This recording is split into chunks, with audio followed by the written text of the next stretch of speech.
Hello and welcome to Heart Containers, a daily Nintendo podcast where every Monday through Friday we discuss the latest Nintendo news. I'm your host, Rami Fawaz, and this is the episode for Monday, February 25th. That means the weekend is over, and as sad as that might be for a lot of you, it is for me. That just means that more Heart Containers is here, and I'm more than excited to join you guys once again to talk about what's coming up in the world of Nintendo. Today's show, we have a handful of things to go through. We're going to start off by going through the games that I am the most excited for coming out this week. This is going to be maybe a new type of reporting that we do exclusively on Mondays. I thought maybe it would be a fun idea to start off the week with a kind of like an overview of what are the main releases, as well as announcements, events we're going to add on to this, just to get you prepped through the rest of the week. Then we're going to move into another story about the rumored partnership between Microsoft and Nintendo. As the days go on, we seem to be getting more and more details from a variety of sources, so we're going to be covering that some more. And then we'll finish off by discussing the question of the day, which is all about our favorite Reggie Fils-Aimé moments. Last week he announced his retirement, so today we're going to be kind of reminiscing about some of our favorite key time periods with Reggie. Remember that you can easily participate in the question of the day by heading over to heartcontainerspodcast.com/question, and doing so could get your voice represented in a future episode. So let's just get into this and start with the daily Nintendo report. Well, the wait is over. This is Nintendo DS. My body is ready. We would like to play. A way to make 3D games a reality. And it's called the Wii U Game Pen.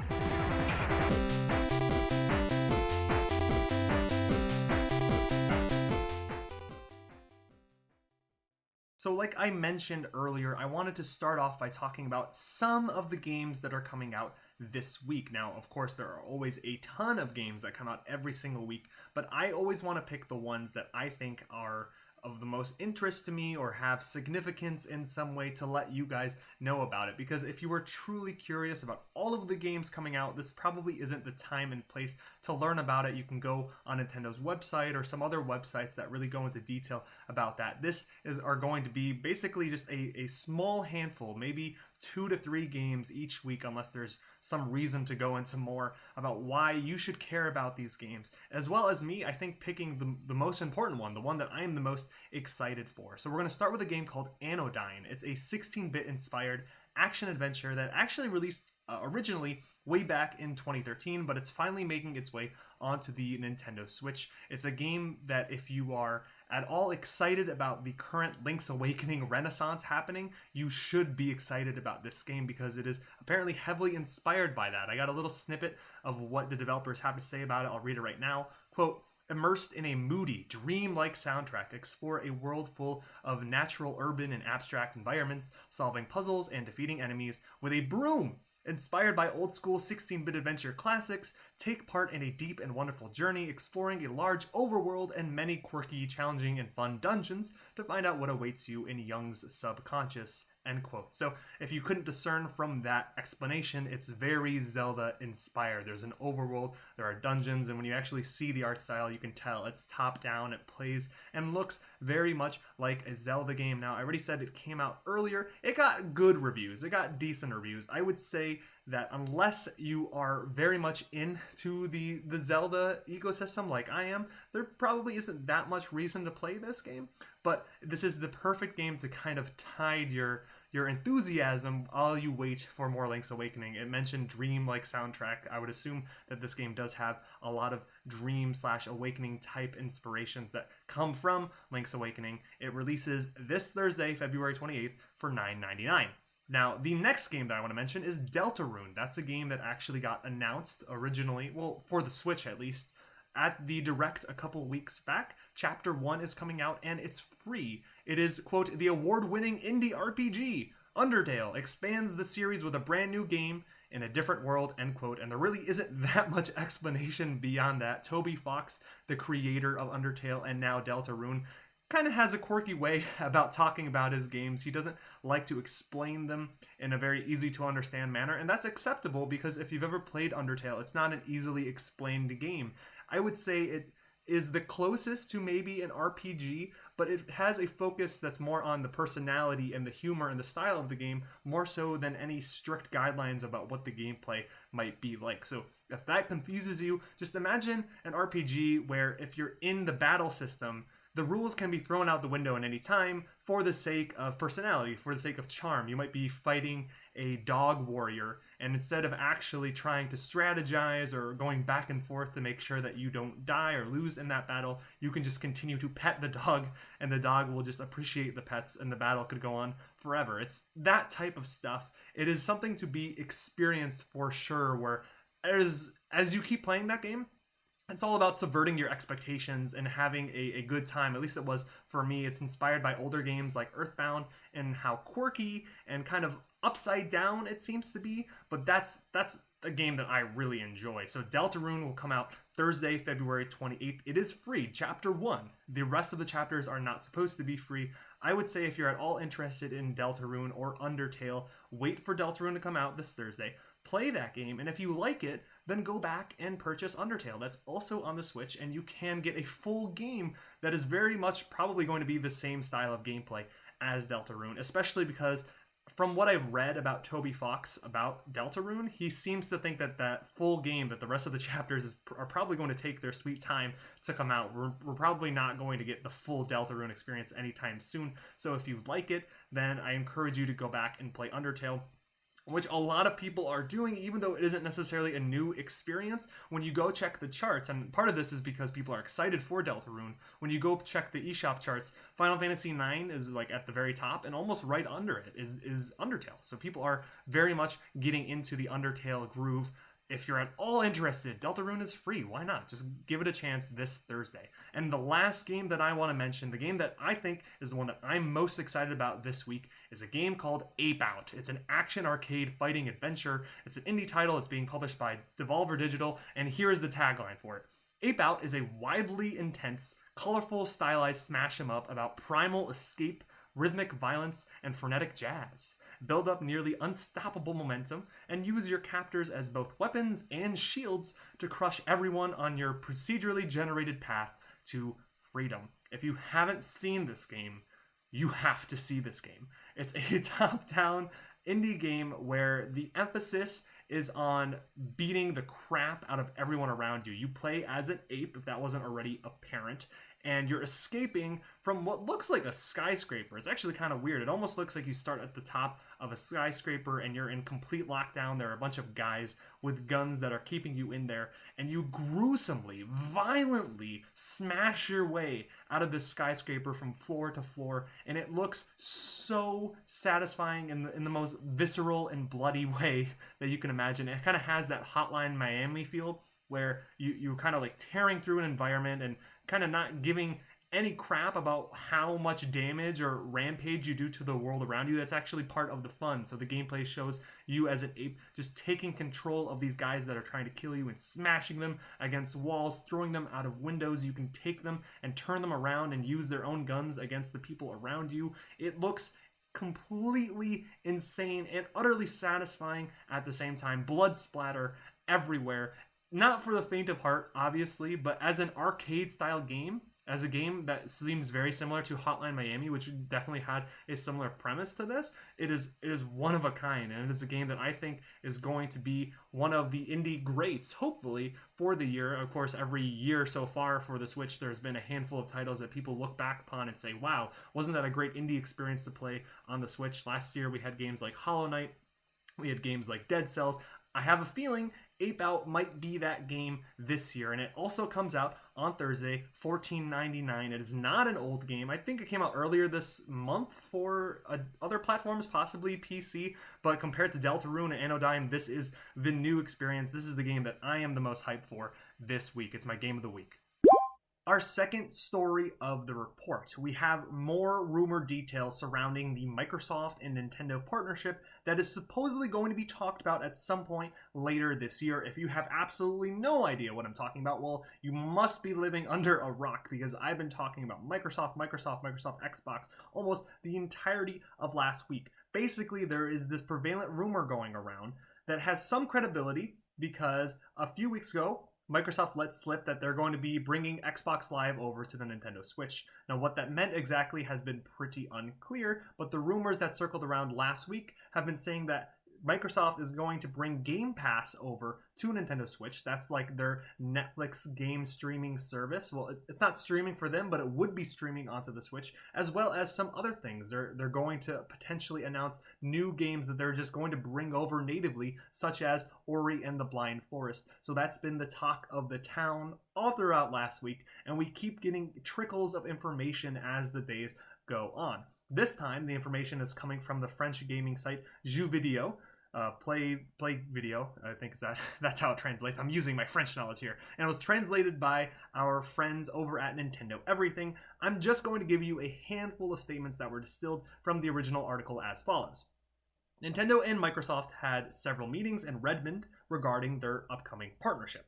They confirmed Ori and the Blind Forest will come on the Switch, but Cuphead also as well. More than 100 Xbox games will be available on the Switch via Game Pass and or xCloud before the end of this year. Their sources refuse to say if Nintendo games themselves could end up on Microsoft platforms, but a high-profile Microsoft franchise, in parentheses it says Halo, Forza, or Gears, could come to the Switch. However, they don't know in what capacity. Maybe it's a 360 port, Xbox One port, etc. So it might not be the latest and greatest Halo, but it could be an older one. This is still under discussion between Microsoft and Nintendo.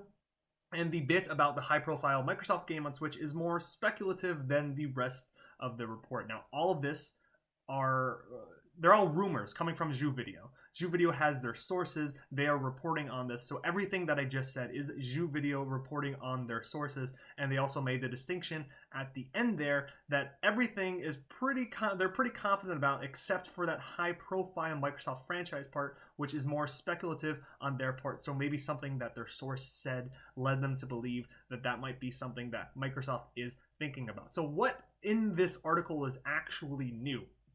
To me, the things that I didn't already know about were Cuphead as one. We've already talked about Ori and the Blind Forest natively being ported over from the Xbox One onto the Switch, but I haven't heard anything about Cuphead. And the other thing that I think was the most surprising was the high-profile Microsoft franchise. Again, that was more speculative than anything, but that is significant. So far, the games that have come over, or that have been rumored to come over, from the Xbox One or the Microsoft platform onto the Switch have been smaller-esque titles. Ori and the Blind Forest is, that smaller, almost indie-style game, as well as Cuphead, also an indie game. Hellblade: Senua's Sacrifice, I wouldn't call that a AAA game, more like a AA game, but the cream of the crop, the Microsoft treasure trove properties like the Halo, the Gears of War, those have never seemingly been part of the conversation. So to hear them being talked about in a way that hints that they would natively be brought over, and I say natively to distinguish that they're not part of this Game Pass thing. We already kind of assumed that since a lot of these games are part of Game Pass, that you would have been able to stream them on the Switch. But to kind of single that out and say that a high-profile Microsoft franchise could come to the Switch, to me that says that they would literally port a game like that over to the Switch. Although, it says, again, right under it, that it would not necessarily be an Xbox One port. It could be a 360 port. That means it could be Halo 3 being ported over instead of Halo 4 or Halo 5. So those are the new bits of information, as well as the source refusing to say if Nintendo games could end up on Microsoft platforms. Those are the three things I took away from this article. Big question here. Could Nintendo actually put games on Microsoft's platform? Is that a thing that could happen? I say no. Again, it wasn't confirmed, but they refused to say that it wouldn't happen. That just seems very unlikely to me. Now, Nintendo has notoriously been behind the times when it comes to sharing technologies in this way, and I really doubt that Nintendo is going to be super progressive and say, hey, we're going to port over Mario, Zelda, something like that onto Xbox One. That seems like a revolution for the company. I wouldn't assume that they would do something like that unless they really believe that they were getting an incredibly good deal from Microsoft in some way. Like Microsoft would be giving them so much that Nintendo would only reasonably be able to respond in that way. But guys, Nintendo's strength has always been their intellectual properties. It's Mario, it's Zelda. Like, you can only play Mario on Nintendo devices and also now mobile devices. And you know how hard it was to get Nintendo to actually put Mario on a mobile device. A couple of years before Super Mario Run even came out, Nintendo was out there saying you'll never see Mario coming on mobile. Like, that's not something that will happen. And then boom, it happened. So they're traditionally resistant to this type of thing. I don't buy that at all. I can possibly see Microsoft bringing it up as like a bargaining chip, and while they're having these several meetings in Redmond saying, hey, we want to bring this over, we want to bring that over, we might want to bring Halo over to your platform, are you willing to respond in some meaningful way? But I don't think Nintendo is going to play ball. The other thing that is a big question to me is, okay, what about this high-profile Microsoft franchise thing? Because out of all this news, it's this idea that Nintendo could bring over a high-profile franchise and Microsoft could bring over a high-profile franchise that I think is the most interesting. Cuphead is, of course, interesting, but again, that kind of goes along with the Ori and the Blind Forest stuff. Like, you would expect that if Microsoft is willing to bring games over, like allowing Minecraft, like bringing Ori and the Blind Forest over, like bringing Hellblade Senua's Sacrifice over, that Cuphead definitely fits in that category. So I'm not at all surprised that new portion of this, that Cuphead could be coming, is also on the negotiation table. But high-profile Microsoft franchise, is that likely? Could Microsoft do that? Why would they do that? Don't they have the same reasons for what I just stated about Nintendo? And I would say actually yes and no. So, of course, Microsoft also wants to be a little more protective about their intellectual properties. They also want to be the home of Halo and Forza and Gears, but their landscape is changing just a little bit with this streaming future that they're talking about. Because with all being said, if Game Pass is brought to Nintendo Switch and mobile devices and every other device that they're talking about with xCloud, with streaming, technically speaking, you will be able to play games like Halo and Forza and Gears on any device. You wouldn't need a Microsoft device. So their future looks a little bit different. It's not exactly the same as Nintendo bringing a Mario game over, because you are already going to be able to play a game like Halo onto or on a different device. So in my opinion, there is maybe one really big reason to do, okay, two big reasons to do this. The obvious reason that I wasn't going to bring up is money.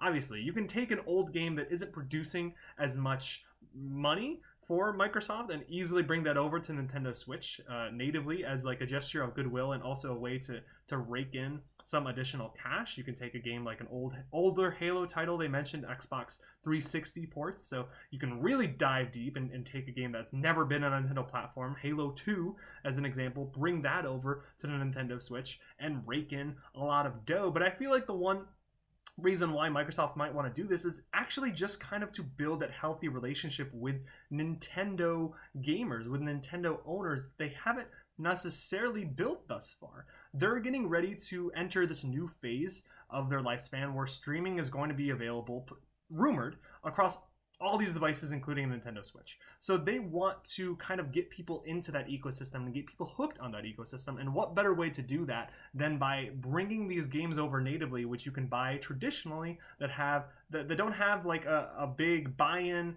sort of wall. I mean, like, you don't have to subscribe to an endless service that you have to pay $10 a week for. It's kind of like a low risk type thing. Although you might say that the money difference doesn't make it seem that way. But hey, Halo comes over, okay? Let's say Halo comes over to Nintendo. You buy that. Maybe that's your first Halo game.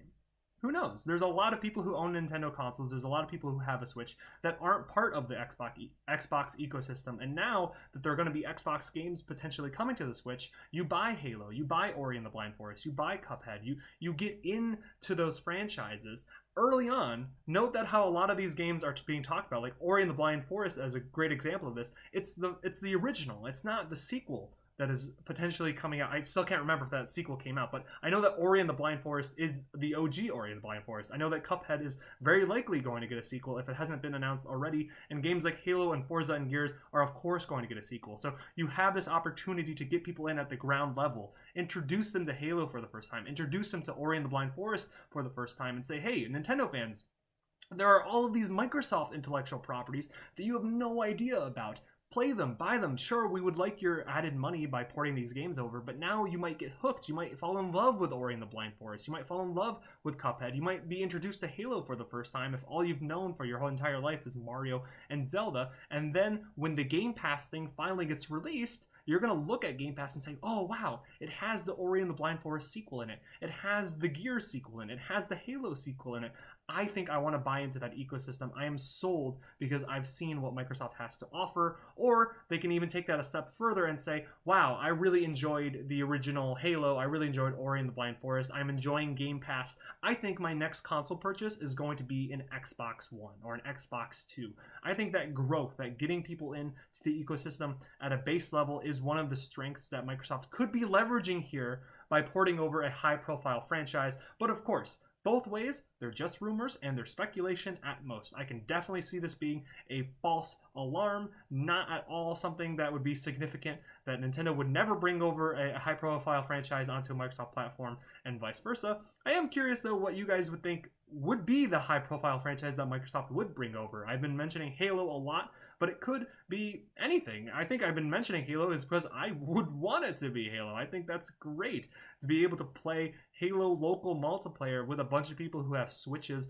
nearby. That sounds like a dream, but I do feel like Microsoft would actually have to put some added resources to get that to work. Resources that I don't know if they'll care about. I feel like maybe they'll want to just take a game that's very easy to port that won't have anything special to add on to it. But Halo 2, Halo 3, those are the games that I think about that immediately jump into my head that would work great for the Switch that I really want to see on the Switch. So what kind of games do you think you would want to see? And now it's time to get into my favorite part of the show, the question of the day.